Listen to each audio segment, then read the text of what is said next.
الحمد للہ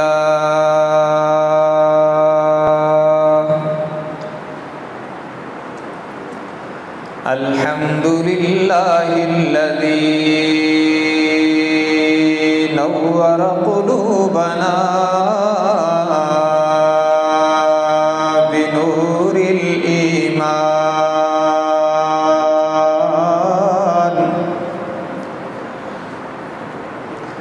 وزین اخلاقنا بنور السنة والقرآن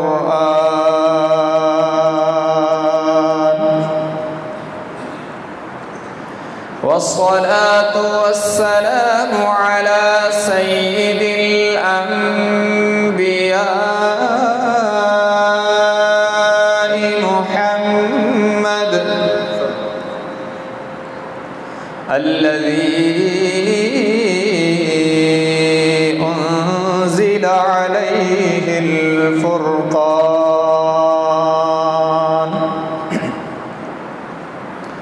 وعلى آله وأصحابه الذين آمنوا بالبيان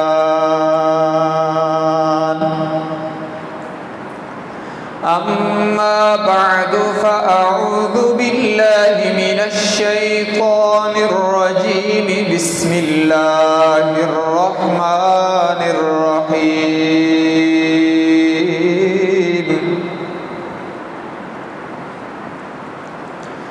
ربما يود الذين كفروا لو كانوا مسلمين وقال النبي صلى الله تبارك وتعالى عليه وسلم قل آمنت بالله ثم استقم أو كما قال النبي صلى الله تبارك وتعالى عليه وسلم صدق الله وصدق رسوله النبي الأمي الهاشمي الأمين الكريم ونحن على ذلك لمن الشاهدين والشاكرين والحمد لله رب العالمين.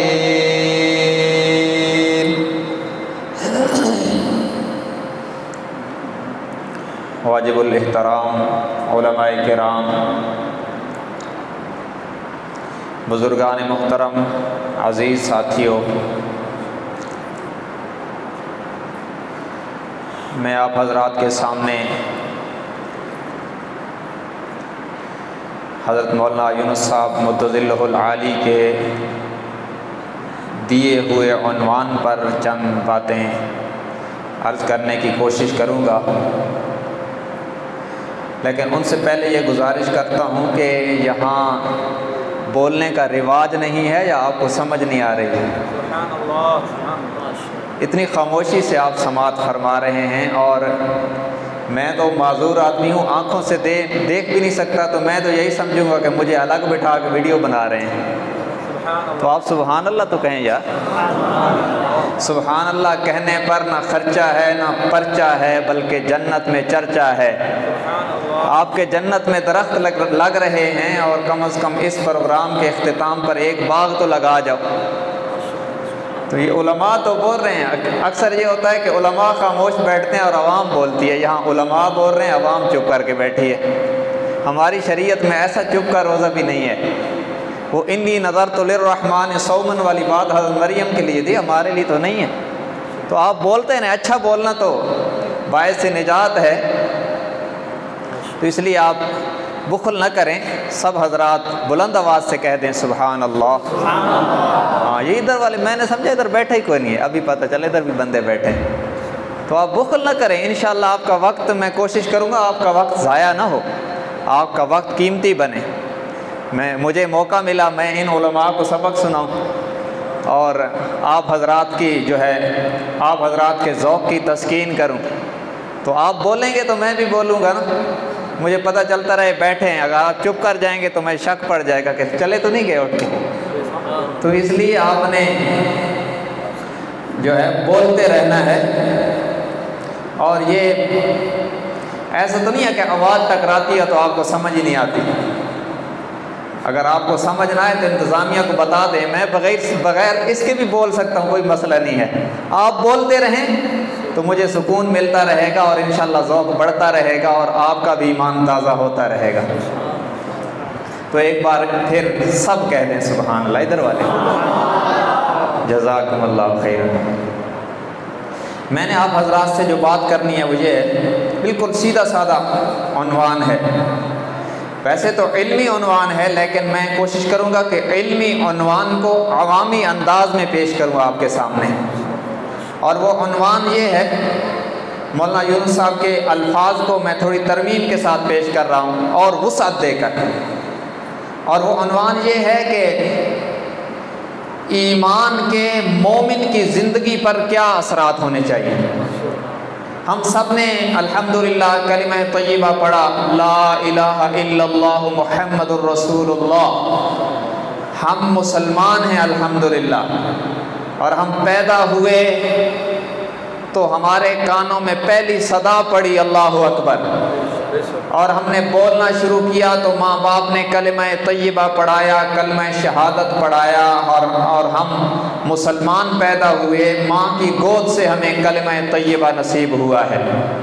ہم مومن ہیں، سب سے پہلے تو یہ سمجھیں کہ ایمان کسے کہتے ہیں۔ عام طور پر لوگوں سے پوچھا جائے نا ایمان کا کیا مطلب ہے، کہتے ہیں ایمان کا مطلب ایمان ہے اور کیا ہے، بس یہ اتنا ہی جانتے ہیں، ایمان کا مطلب ایمان ہے اور کیا ہے۔ یاد رکھیں ایمان کسے کہتے ہیں۔ میں علمی اصطلاحات تو علماء بولتے ہیں، میں تو طالب علم ہوں، میں آپ کو عوامی بات کہتا ہوں۔ ایمان کس کو کہتے ہیں؟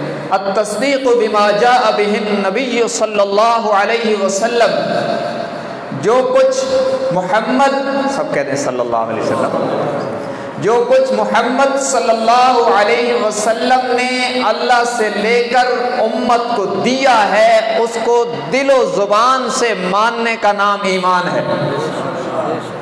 اور یہ اتنی عظیم نعمت ہے کہ اس نعمت کے حاصل ہوئے بغیر دنیا کی کوئی نعمت، کامل نعمت بنتی نہیں ہے۔ جتنی نعمتیں ہیں آپ آنکھوں سے دیکھ رہے ہیں، کانوں سے سن رہے ہیں، ہاتھوں سے پکڑتے ہیں، زبان سے چکھتے ہیں، پاؤں سے چلتے ہیں وغیرہ، جتنی بھی انگنت اللہ کی نعمتیں ہیں، اگر ان کے ساتھ ایمان والی نعمت نہ ملے تو یہ ساری نعمتیں ادھوری ہیں۔ کیوں؟ موت پہ ساری سٹاپ ہو جائیں گے۔ اور اگر ایمان والی نعمت ان کے ساتھ مل جائے تو یہ ساری نعمتیں پوری ہیں، یہ موت پہ سٹاپ نہیں ہو جائیں گی بلکہ پہلے سے کئی گنا بڑھ جائیں گی۔ جنت میں سماعت کوئی ایسی تو نہیں ہوگی جیسی اب ہے، جنت میں نظر بھی ایسی نہیں ہوگی، ساری نعمتیں بڑھ جائیں گی۔ یہ تفصیلات کا ٹائم نہیں، میں ادھر جاؤں تو بہت لمبی بات ہوگی۔ جنت میں کیا ہے؟ فلا تعلم نفس ما اخفی لهم من قرۃ اعین جزاء بما كانوا يعملون۔ کاش کہ آپ قرآن سمجھتے تو مزہ آ جاتا۔ کہہ دیں سبحان اللہ۔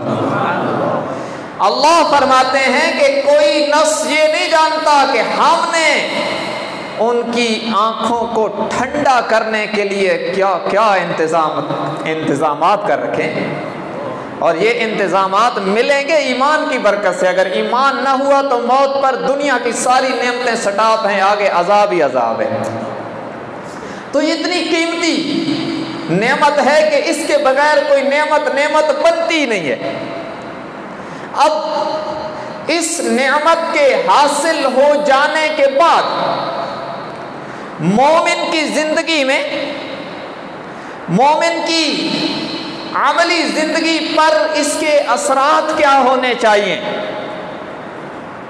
سب سے پہلی بات تو یہ ہے کہ ایمان کی نعمت حاصل ہو جانے کے بعد مومن کو اس کی قدر ہونی چاہیے۔ دیکھیں نا، بعض ہمارے ناواقف سیدھے سادے مسلمان کم فہمی اور کم علمی میں مبتلا ہوتے ہیں اور کہہ دیتے ہیں، مسلمانوں کی موجودہ بدعمالی کو دیکھ کر کہہ دیتے ہیں بادشاہ چھوڑو، ہم سے تو کافر ہی اچھے ہیں۔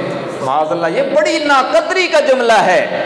کافر جتنا مرضی رفائی کام کرتا رہے، ہمارے گئے گزرے مسلمان سے بھی بدتر ہے۔ ہمارا گیا گزرا مسلمان بھی رفائی کام کرنے والے کروڑوں کافروں سے بہتر ہے، اس لیے کہ کافر موت کے بعد ہمیشہ کی جہنم میں جائے گا۔ مسلمان جتنا گناہگار کیوں نہ ہو، اگر اس کا خاتمہ ایمان پہ ہو گیا تو ایک وقت میں جنت اس کے لیے یقینی ہے۔ اور میں اپنی طرف سے نہیں کہہ رہا، جو میں نے آیت پڑھی ہے نا 14 پارے کی پہلی آیت ہے، اس کی تفسیر میں علماء نے لکھا ہے کہ جب کفار کے ساتھ گناہگار مسلمان بھی جہنم میں جائیں گے، اللہ ہمیں محفوظ فرمائے۔ سب کہتے ہیں آمین۔ ادھر والے بولو یار، مجھے نہیں پتہ چلتا کہ بیٹھے ہیں کہ نہیں بیٹھے، آپ بولتے رہے، کہو آمین۔ اللہ آپ سب کو، ہم سب کو جنت میں اکٹھا کر دے۔ جب گناہگار مسلمان سزا کے طور پر جائیں گے تو کافر انہیں طعنہ دیں گے کہ تم نے کہا تھا کلمہ پڑھو تو جنت ملتی ہے، ہم نے تو نہیں پڑھا تو جہنم میں آئے ہیں، تم نے پڑھا ہے تو تم کیوں آئے ہو؟ تو اب یہ پکاریں گے کہ یا اللہ فاعترفنا بذنوبنا، ہمیں اعتراف ہے اپنے گناہوں کا، اپنی خطاؤں کا، اپنی نافرمانیوں کا۔ یا اللہ سب کچھ گوارا ہے، لیکن اللہ تیرے دشمنوں کے طعنے تو نہیں سنے جاتے۔ یا اللہ یہ تو نہ سنا۔ اللہ جلال میں آئیں گے اور بارگاہ الہی سے آرڈر ہوگا، جس کے دل میں رائی کے دانے کے برابر بھی ایمان ہے، ان سب کو جہنم سے نکال کر جنت میں بھیج دو۔ اس وقت کافر کہیں گے لو کننا مسلمین، کاش کہ ہم بھی مسلمان ہیں۔ لیکن اس وقت کا کاش کام نہیں آئے گا، آج وقت ہے۔ تو ایمان اتنی بڑی عظیم نعمت ہے، اس کی قدر ہونی چاہیے۔ ہم الحمدللہ کہیں۔ کتنے مسلمان ایسے ہیں جنہوں نے کبھی اس نعمت کے حاصل ہونے پر الحمدللہ کہا ہو کہ یا اللہ تیرا شکر ہے تو نے مسلمان بنایا، ایمان والی دولت عطا فرمائی؟ سب کہتے ہیں الحمدللہ۔ اللہ اس پر خاتمہ بھی نصیب فرمائے۔ قدردانی کے بعد دوسرا اثر اور دوسرا ایمان کا تقاضا یہ ہے کہ ہمیں اس پر استقامت ہونی چاہیے، اور یہ قدردانی کا نتیجہ ہے لئن شکرتم لازیدنکم۔ رب العالمین کا فرمان ہے تم شکر ادا کرو گے تو یقیناً نعمت بڑھاؤں گا، اور ایمان والی نعمت پر شکر ادا کرو گے تو یہ یوں بڑھے گی کہ دنیا میں اس پر نکھار آئے گا، موت کے وقت اسی پر خاتمہ ہو جائے گا، اور جسم سے روح نکلے گی تو اللہ کی رحمت استقبال کرے گی۔ ادھر والے سارے کہتے ہیں سبحان اللہ۔ تو استقامت، الاستقامت فوق الکرامت۔ کوئی آدمی ہوا میں اڑ کے دکھا دے نا اور اگلے دن موقف سے ہٹ جائے تو اس کی کرامت کسی کام کی نہیں ہے۔ اس بندے کو کمال ملتا ہے جو شروع سے آخر تک، موت تک ایمان سلامت لے کے قبر میں چلا جائے، یہ کرامت والے سے کہیں اوپر ہے۔ تو استقامت، اور یاد رکھنا جن لوگوں نے ایمان قبول کرنے کے بعد اس پر استقامت اختیار کی ہے، ان کا کردار قرآن کی آیات میں چمک رہا ہے۔ میں اپنی طرف سے بات نہیں کرتا اور ویسے قصے کہانیاں سنانے کا عادی بھی نہیں ہوں، میں آپ کو قرآن سنانے لگا ہوں۔ قرآن میں اللہ کا قانون یہ ہے کہ ایمان کی برکت سے ہم کمزوروں کو اٹھاتے ہیں اور زمانے کا امام بنا دیتے ہیں۔ شاید یہ کہیں کہ سیاسی ڈائلاگ ہے، وَنُرِيدُ أَن نَّمُنَّ عَلَى الَّذِينَ اسْتُضْعِفُوا فِي الْأَرْضِ وَنَجْعَلَهُمْ أَئِمَّةً وَنَجْعَلَهُمُ الْوَارِثِينَ۔ یہ کوئی میرے لفظ نہیں، قرآن کے لفظ ہیں۔ سورۃ القصص 20واں پارہ، سورۃ القصص کا پہلا رکوع ہے۔ اللہ فرماتے ہیں ہم کمزوروں پر احسان کر کے انہیں اٹھاتے ہیں، انہیں دولت ایمان عطا کر کے زمانے کا امام بنا دیتے ہیں۔ یہ رب کی شان ہے۔ تو جنہوں نے استقامت اختیار کی ان کا کردار قرآن کے صفحوں پر چمک رہا ہے۔ اور میرے آقا حضرت محمد صلی اللہ علیہ وسلم سب کہہ دیں صلی اللہ علیہ وسلم. بھائی جو درود شریف کثرت سے پڑھے گا قیامت کے دن حضور کی سفارش میں اس کا نمبر اتنا جلدی آئے گا جتنا یہاں درود زیادہ پڑھے گا. سب کہہ دیں صلی اللہ علیہ وآلہ وسلم تسلیما کثیرا کثیرا. حضور علیہ السلام نے بھی ان لوگوں کی تعریف کی. دیکھیں حضور سفر معراج پہ تشریف لے جا رہے ہیں. مسجد اقصی سے آپ کی سواری بلند ہوئی تو مصر کی طرف سے خوشبو آئی. آپ نے پوچھا جبرائیل یہ خوشبو کیسی ہے؟ تو جبرائیل علیہ السلام نے وہ ایک مومنہ خاتون کا واقعہ سنایا. صنف نازک ہے, کمزور مخلوق ہے. انہوں نے بتلایا کہ فرعون کی ایک باندی تھی, نوکرانی نہیں. یاد رکھنا نوکرانی والا لفظ باندی پر فٹ نہیں ہوتا, اس لیے کہ یہ علماء جانتے ہیں نوکر وقت کا ملازم ہوتا ہے. 8 گھنٹے ڈیوٹی, اس کے بعد اس کی چھٹی ہے, جو مرضی ہے کرے. باندیاں اور غلام جو ہوتے تھے وہ 24 گھنٹے آپ کے ہیں. حتیٰ کہ اگر غلام مرد کہیں نکاح بھی کر دے تو آقا کی اجازت کے بغیر اس کا نکاح ہی نہیں ہوتا. اتنی سخت یہ غلامی کی نچلی ترین سطح ہے. تو فرعون کی باندی اس کی بیٹیوں کے سر میں کنگھی کرنے والی خاتون ہے. کتنی کمزور ہے, کتنے نچلے درجے میں ہے, اور پھر ایمان کی برکت سے اللہ نے کیسے اٹھایا ہے ابھی آپ دیکھیں. فرعون کی بیٹی کے سر میں کنگھی کر رہی, اس کے ہاتھ سے جو کنگھی گری اچانک تو بے دھیانی میں اس کی زبان پہ رب کا نام آ گیا. اصل یہ تھا کہ وہ موسیٰ علیہ السلام کا کلمہ پڑھ چکی تھی, کیونکہ حضرت موسیٰ علیہ السلام ان کے گھر میں پلے تھے, فرعون کے گھر میں, اور یہ ان کی باندیاں تھیں, تو ان کو اٹھانا, ان کو کھلانا, اور پیغمبر کی خدمت کوئی کرے اور اس پر اثر نہ ہو, یہ تو نہیں ہو سکتا. تو وہ خدمات کام دکھا گئی اور وہ اندر سے کلمہ پڑھ چکی تھی, لیکن اب بے ساختہ اس کی زبان پہ رب کا نام آ گیا.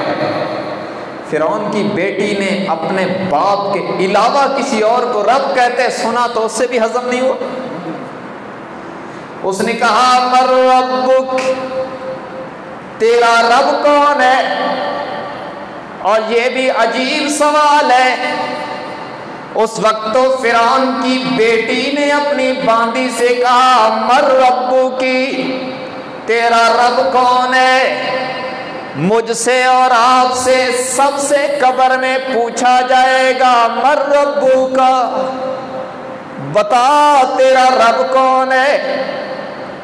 اسی کی زبان پہ صحیح جواب آئے گا جو دنیا میں رب کی مان کے گزار کے جائے گا. اللہ استقامت نصیب فرمائے. بڑا ہولناک منظر ہوگا. اللہ نکیرین کے سوالوں کا صحیح جواب ہم میں سے ہر ایک کی زبان پہ جاری فرمائے. ہر ایک سے سوال ہونا ہے, قبر کے سوال و جواب برحق ہیں اور اسی قبر میں ہونا ہے. یہ اہل سنت کا متفقہ عقیدہ ہے. کہا مر ربو کی, تیرا رب کون ہے؟ تو اب مومنہ ہو اور شرک کا کلمہ کہہ جائے, کہہ دے کہ تیرا ابو رب ہے, یہ تو ممکن نہیں ہے نا. ایمان جب دل میں اتر جاتا ہے تو سارے خطرات کو مول لینا آسان کر دیتا ہے. فوراً اس ماشدانے کنگھی کرنے والی نے کہا ربی رب السماوات والارض ورب آبائک, میرا رب وہی ہے جو آسمانوں زمینوں کا رب ہے اور تمہارے باپ دادا کا بھی رب وہی ہے. اس کو تو آگ لگ گئی, یہ کیا بات ہوئی, میرے ابے کے علاوہ کسی اور کی ربوبیت کی بات ہو. اور فرعون چھوٹا موٹا دعوے دار نہیں تھا, وہ کہتا تھا انا ربکم الاعلی, میں بڑا رب ہوں معاذ اللہ. یہ قرآن کے الفاظ ہیں, سورہ نازعات کا پہلا رکوع ہے. کہتا تھا انا ربکم الاعلی. اس نے جب سنا تو بیٹیوں کے ذہنوں میں بھی تو وہ باپ کا تکبر ہوتا ہے. اس نے کہا اچھا. فوراً اس میں شکایت لگا دی اپنے باپ کو، تو فوراً شاہی قانون حرکت میں آیا، وہی کیا جو ہر دور کا باطل کرتا ہے، مار دو، مٹا دو۔ ان کے خیال میں یہ تھا کہ مٹا دیں گے تو اس کا مشن مٹ جائے گا، انہیں پتہ نہیں تھا اس مشن پہ جو قربان ہوتا ہے وہ کئیوں کو زندہ کر جایا کرتا ہے۔ یہ مشن مٹتا نہیں ہے، قربانیوں سے بڑھتا ہے۔ کمثل حبۃ انبتت سبع سنابل فی کل سنبلۃ مئۃ حبۃ، یہ تو وہ مثال ہے یہاں۔ اس نے کہا ذرا آگ جلاؤ، اس کے اوپر دیگ رکھو، گرم کرو اور ان کو زندہ ان میں ڈال دو۔ اب لایا گیا دربار میں، اور جب دہکتی آگ پر دیگ ابلنے لگی تو پھر فرعون نے پوچھا من ربکی، اب بتا تیرا رب کون ہے؟ اس نے کہا ربی رب السماوات والارض ورب کل شیء وربک، میرا رب وہی ہے جو آسمانوں زمینوں کا رب ہے، ہر چیز کا رب ہے، اور جناب تمہارا بھی رب وہی ہے۔ اسے آگ لگ گئی، اب یہ باندھی ہے، دو کم سن بچیاں بھی ساتھ ہیں۔ اس نے پہلا حربہ آزمایا، ایک بچی نے ماں کی انگلی پکڑی ہوئی ہے، دوسری بیٹی کو ماں نے چھاتی سے لگایا ہوا ہے۔ پہلے اس نے انگلی سے بچی کو کھینچ کر دہکتی دیگ میں ڈال دیا۔ اللہ بھی پھر دکھاتا ہے نا کہ جو لوگ میرے ہو جاتے ہیں وہ سب کچھ میرے نام پہ لٹا دیتے ہیں، پھر بھی خوش ہوا کرتے ہیں۔ انگلی میں پکڑی ہوئی بچی کھینچ کر دہکتی دیگ میں ڈال دی، اور ماں کا ریئیکشن دیکھا تو اس کا واپسی کا کوئی ارادہ نظر نہیں آیا۔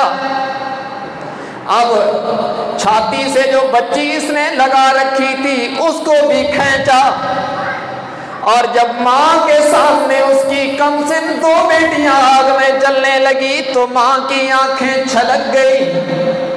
آخر ماں کی محبت، ماں کی ممتا، آنکھوں سے آنسو کی لڑیاں جاری ہو گئی، اور ادھر سے رب کو بھی جلال آیا۔ اللہ نے اپنی قدرت کا عظیم نظارہ دکھایا۔ میں عرض کیا کرتا ہوں ہر دور کا باطل آگ جلاتا ہے، اور ہر دور میں رب نار کو گلزار بنا دیتا ہے۔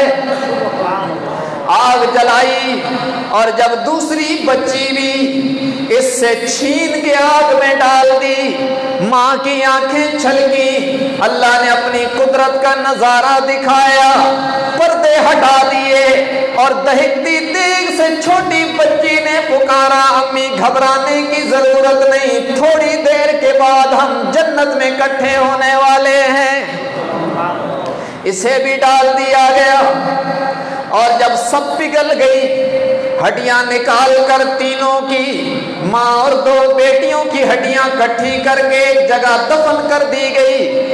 کوئی کم و بیش 2000 سال کے بعد میرے آقا کی سواری وہاں سے جب بلند ہوئی ہے آسمانوں کے سفر کے لیے، تو وہاں سے جو خوشبو آئی مصر کی طرف سے، آپ کے دریافت فرمانے پر جناب جبرائیل نے عرض کی یا رسول اللہ، یہ فرعون کی باندی اور اس کی 2 بیٹیوں کی قبر کی خوشبو ہے، جب سے یہ دفن ہوئی ہے آج تک یہ خوشبو مہک رہی ہے۔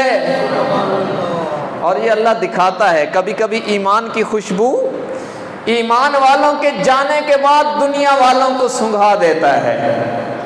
اور میں آگے بڑھنے سے پہلے اگر مولانا احمد علی لاہوری کا ذکر نہ کروں تو شاید ناانصافی ہوگی۔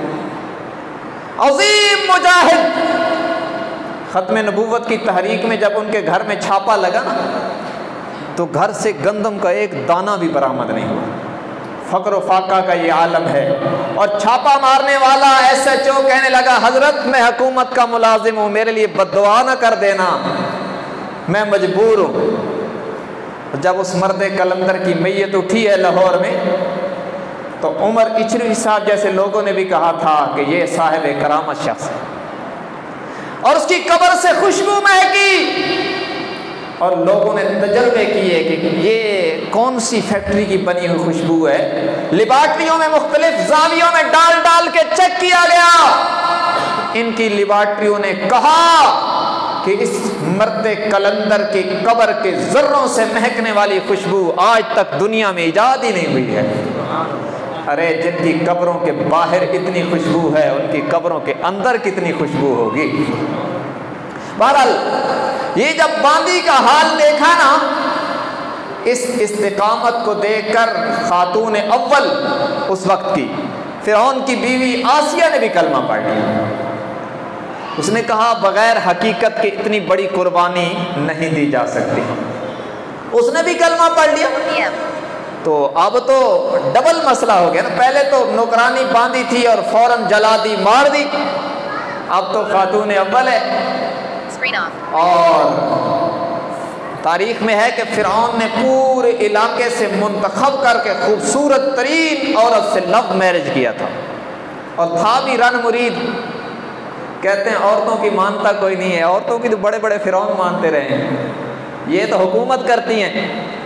یہ حضرت موسیٰ علیہ السلام کو جب اٹھا کے لایا گیا تھا نا دریا سے، تو فرعون نے تو کہا تھا قتل کر دیں، اسی آسیہ نے کہا تھا قتل نہ کرو، اور اسی کے کہنے پر فرعون نے اپنا ارادہ بدلا تھا۔ مجھے لگتا ہے کہ شاید آسیہ کی اسی محبت بھری نظر کے نتیجے میں جو پیغمبر کے چہرے پر پڑی تھی، اللہ نے ایمان کی دولت نصیب کر دی۔ ادب بڑی نعمت ہے، ادب پہلا کرینہ ہے محبت کے کرینوں میں۔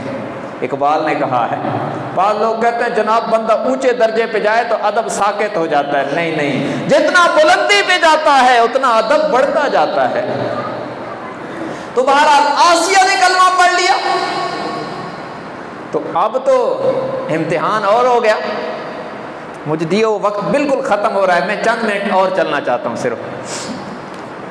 اب اولاً فرعون نے اپنی ساس صاحبہ کو یہ مشن دیا کہ تم اسے سمجھاؤ اور مناؤ۔ آج لوگ کہتے ہیں نا انہیں سمجھاؤ اور مناؤ، آج بھی لوگ مشن سپرد کرتے ہیں کہ جناب تم فلاں فلاں جاؤ اور ان سے بات کرو کہ ہماری کرسی کو پکڑے رکھیں۔ تو بسا اوقات یہ نہیں بھی ہوتا، لوگ کرسی پکڑ پکڑ کے تھک جاتے ہیں تو چھوڑ دیتے ہیں، کہتے ہیں گرنے تو کوئی بات نہیں، مولانا فضل الرحمان نے بڑی محنت کی ہے۔ تو اس نے ساس صاحبہ نے اپنی بیٹی کو سمجھایا، اس نے کہا امی بس ایمان کے بغیر کوئی بات نہیں۔ اب فرعون خود لیکچر دے رہا ہے، دیکھو تیرا پروٹوکول ہے، تیرا یہ ہے وہ ہے۔ اس نے کہا بس اب میرا سب کچھ ایمان ہے۔ آخر میں دھمکی دی کہ اچھا پھر میں قتل کرواؤں گا، اس باندی کا حال نہیں دیکھا؟ آسیہ نے کہا میں موت اور زندگی کے فاصلے مٹا چکی ہوں۔ کہہ دیں سبحان اللہ۔ تو اس نے سزا دلوانا شروع کیا، اور آسیہ کی استقامت کو قرآن میں اللہ مجھے یوں لگتا ہے کہ بڑے ناز بھرے انداز میں بیان کر رہا ہے۔ سورہ تحریم کی آخری آیات، وَضَرَبَ اللَّهُ مَثَلًا لِّلَّذِينَ آمَنُوا امْرَأَتَ فِرْعَوْنَ إِذْ قَالَتْ رَبِّ ابْنِ لِي عِندَكَ بَيْتًا فِي الْجَنَّةِ وَنَجِّنِي مِن فِرْعَوْنَ وَعَمَلِهِ وَنَجِّنِي مِنَ الْقَوْمِ الظَّالِمِينَ۔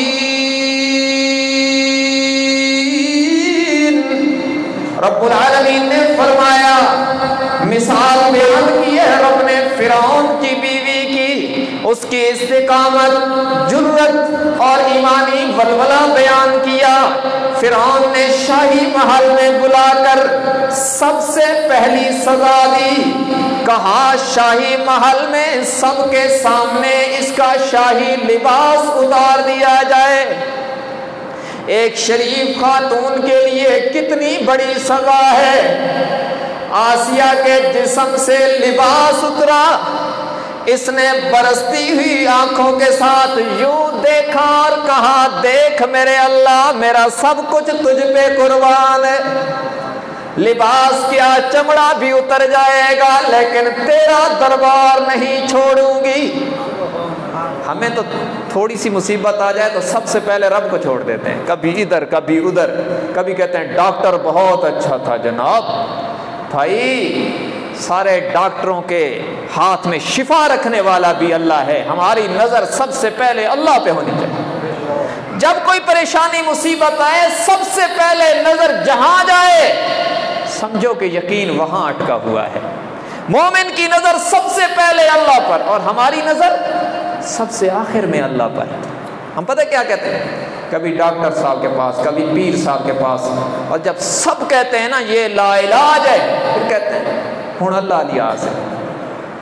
کاش کہ یہ سب سے پہلے رب کی آس ہونی چاہیے تھی، لیکن سب سے پہلے ادھر کبھی اس در پر کبھی اس در پر اور سب سے آخر میں خدا کے در پر۔ یہ ناانصافی ہے۔ سب سے پہلے صلاۃ الحاجت پڑھ کے اللہ سے مانگو، کہو یا اللہ ڈاکٹر کے پاس بھی اس لیے جا رہا ہوں کہ آپ کے محبوب کا طریقہ ہے، ورنہ شفا اس کے پاس نہیں، شفا آپ کے پاس۔ پھر مزہ ہے نا ایمان کا۔ عنوان مجھے بڑا کھلا دیا اور اب وقت کا دامن تنگ ہو رہا ہے، میں آگے بڑھنا چاہتا ہوں۔ آسیہ نے کہا یا اللہ دیکھ سب کچھ تجھ پہ قربان ہے، لباس اتر گیا۔ اب اس نے جلادوں سے کہا اسے لٹا دو، اس کا چہرہ میرے محل کی طرف کر کے اس کے ہاتھوں اور پاؤں میں میخیں ٹھونک دو۔ وَفِرْعَوْنَ ذِي الْأَوْتَادِ، میخوں والا فرعون اپنی بیوی کے ہاتھوں پاؤں میں میخیں گڑوا دی اور نظریں محل کی طرف چہرہ کروا دیا کہ شاید اسے احساس ہو کہ میں نے کس دولت کو ٹھکرایا ہے۔ جب اس طرح آسیہ کا خون رس رہا ہے، اب آخری بار کہا گیا اب بھی غور کر لے وقت ہے۔ اس نے کہا جفا جو عشق میں ہوتی ہے وہ جفا ہی نہیں،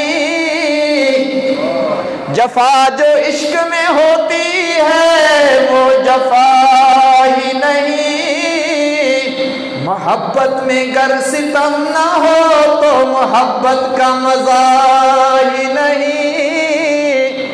اس نے کہا رب کے نام پہ کٹنے کا جو مزہ ہے فرعون تیرے دربار کی آسائشوں میں وہ مزہ کہاں ہے؟ اب موت اور زندگی کے سارے فاصلے مٹ گئے ہیں، مجھے جانے دے جہاں جا رہی ہوں، واپسی کا سوال ہی پیدا نہیں ہوتا۔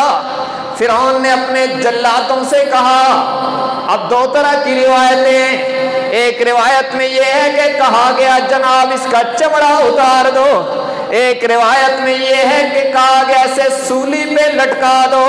لیکن جب آسیہ کو یقین ہو گیا کہ اب بس میری دنیاوی زندگی کا اختتام ہونے والا ہے تو اس نے ایک بار پھر اللہ کو آواز دی، رب ابن لی عندک بیتا فی الجنہ ونجنی من فرعون وعملہ ونجنی من القوم الظالمین۔ اللہ فرعون اور اس کے ظالموں سے، فرعون اور اس کے کارندوں سے نجات عطا فرما دے، مجھے جنت میں اپنا قرب عطا فرما دے۔ اللہ نے سارے پردے ہٹا دیے، وہ قادر مطلق جو ہوا اس نے سارے پردے ہٹا دیے، کہا میری بندی گھبرا نہیں، چند لمحوں کی دیر ہے، تیرے لیے یہ انتظام کر رکھا ہے۔ آسیہ قربان ہو گئی، یہ وقت گزرتا رہا، جناب محمد رسول اللہ صلی اللہ علیہ وسلم کے سر اقدس پر اللہ نے ختم نبوت کا تاج سجا دیا، رحمت للعالمین جناب محمد رسول اللہ صلی اللہ علیہ وسلم نے اپنے دولت قدا میں حضرت عائشہ رضی اللہ عنہا سے آسیہ کا تذکرہ کرتے ہوئے فرمایا، عائشہ آسیہ کی قربانی اللہ کو اتنی پسند آئی ہے کہ اللہ نے آسیہ کو جنت میں میری بیویوں میں شمار کر دیا ہے۔ وہ وقت کا بادشاہ ٹھکرایا تو رب نے کہا مجھے بھی رب نہ کہنا، تجھے نبیوں کا امام نہ دوں تو ایمان کا تقاضا ہے کہ استقامت رہے، یوں نہیں کہ ذرا سا جھٹکا لگا تو پھر ایمان چھوڑ دیا۔ استقامت ہونی چاہیے، اور ایمان سب سے پہلی ترجیح۔ میں اللہ مجھے معاف کرے، خود ثنائی نہیں، اظہار نعمت کے طور پر عرض کرتا ہوں، میرا بیٹا بیمار ہوا، 2 سال کا، فوت ہو گیا، اس کو 2 سال میں کینسر ہو گیا۔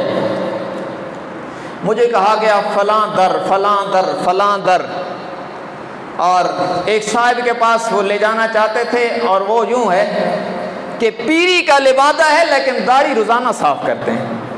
تو میں نے کہا جس کے چہرے پر آمنہ کے لال کی سنت نہیں، اس کے در پہ فیض کہاں ہوگا؟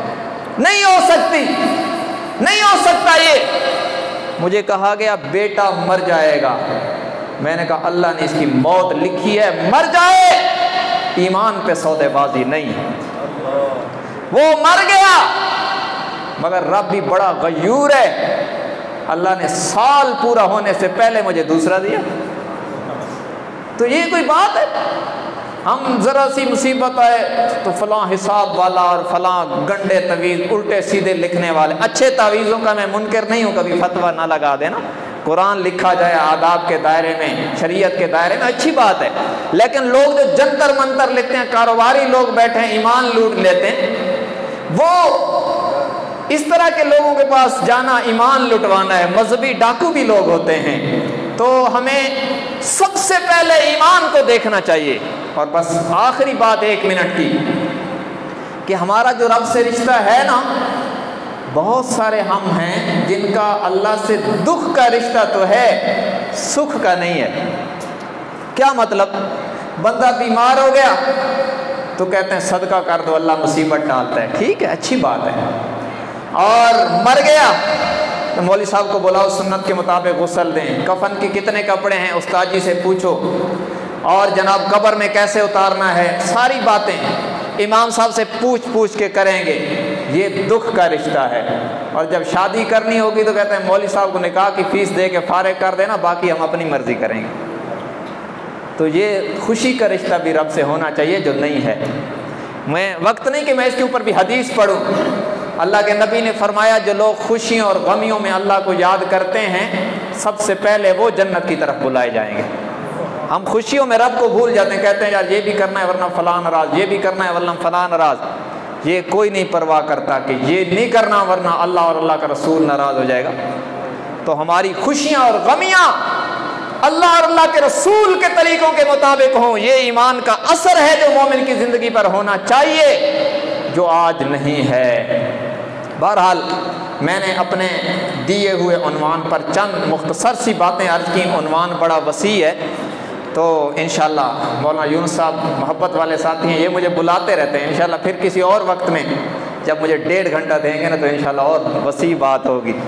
آخر میں ان کی اجازت سے اپنی طرف سے ایک اعلان کر رہا ہوں کہ اس طرح کے 20 بیانات اور تلاوتیں اور نعتیں اور وظائف آپ سننا چاہیں تو انٹرنیٹ کی دنیا میں جو لوگ ہیں وہ یوٹیوب پر لکھ دیں محمد دلاور نعمانی، یہ 3 لفظ محمد دلاور نعمانی، تو آپ کو وہاں پر میرے جمعے کے بیانات بھی ملیں گے، جلسوں کے بیانات بھی ملیں گے، تلاوتیں، نعتیں، وظائف، ہر چیز ملے گی، مسائل بھی ملیں گے۔ تو اس کار خیر میں ہمارا تعاون فرمائیں۔ باقی انشاءاللہ قاری ذکی اللہ صاحب کے سامنے میں نے آج یہ بات کی ہے، میں اپنے لیے بڑی نعمت سمجھتا ہوں۔ اگر کہیں کوئی خطیبانہ مد ہو گئی ہو تو ان سے معذرت کرتا ہوں۔ میں کوشش کرتا ہوں کہ خطیبانہ طرز پر بھی تجوید کو سامنے رکھوں، لیکن کبھی کبھی خطیب آزاد بھی ہو جاتے ہیں نا۔ اللہ تبارک و تعالی ہم سب کو قرآن و سنت کی صحیح سمجھ اور اس پر عمل کی توفیق عطا فرمائے۔ وآخر دعوانا ان الحمد للہ رب العالمین۔